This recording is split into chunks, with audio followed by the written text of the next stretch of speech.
Today we're showing you a 2007 New Holland TT75A tractor. It's a two-wheel drive tractor. Comes with a T6075 quick attach front loader. The bucket itself is quick attach as well. It's a skid steer style hookup. We traded this tractor in locally. It's in good condition. Was recently serviced.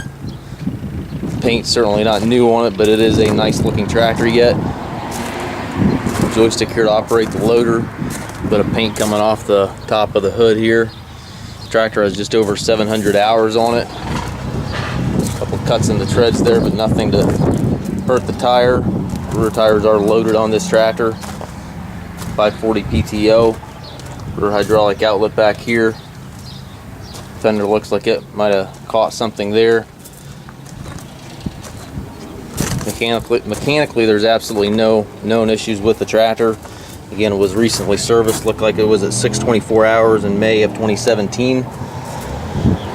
High-low range lever here to the left, as well as your PTO lever. To the right here, you got your hydraulic 3-point and your main transmission stick, which has got 4 gears in reverse on it.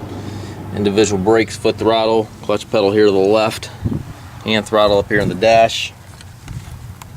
Again, local trade-in, good running tractor. We do take trades, also offer trucking and financing. If you have any questions, please contact us.